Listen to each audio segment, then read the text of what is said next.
Made کاؤ disease کے خوف کی وجہ سے لوگوں نے جی میڈ کاؤ ڈیزیز کی خوف کی وجہ سے لوگوں نے بیف کھانا ترک کر دیا. اچھا. اور گائے بھیڑ بکری گوشت خور نہیں، گھاس پھوس کھانے والے جانور، پھر بھی ان کو بیمار گائیں کو گوشت کھلایا گیا جس کی وجہ سے بیماری پھوٹی. اب فارمرز ابھی تک بیمار گایوں کے خون اور ان کی انتڑیاں بطور کھاد استعمال کرتے ہیں اور کھیتوں میں پھیلا دیتے ہیں، جس سے اندیشہ ہے کہ یہ بیماری فصلوں میں بھی سرایت کر جائے، اس کا اثر پانی میں بھی چلا جائے. اچھا. کیا ہمیں ایسے کھیتوں کی سبزیوں سے پرہیز کرنا چاہیے؟ میرا تو نہیں خیال کہ اس سے پھیل سکتا ہے، کیونکہ جو آپ کے ہاں سبزیاں اگتی ہیں پاکستان میں، جو اسپیشلسٹ ہیں سبزیوں والے، وہ جتنا گند ڈالیں اتنا ہی سبزی پرورش کرتی ہے.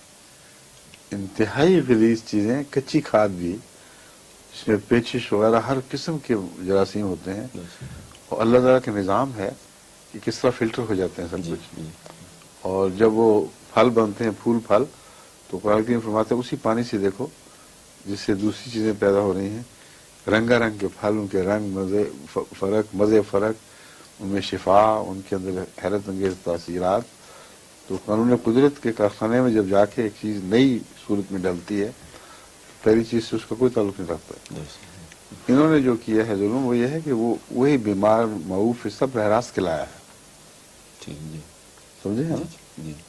معوف حصہ جو بیمار کا تھا وہ دوسرے جانوروں کو کھلا دیا، اس کو پروسیس کیا، مگر تھا تو بنیادی طور پر وہی.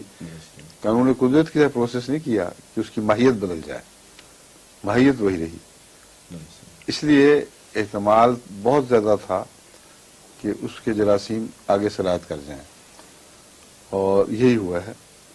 بہت زیادہ اگر نہیں بھی تھا تو 1% بھی ہو تو یہ بھی بڑا خطرناک ہے. جی فرمائیے.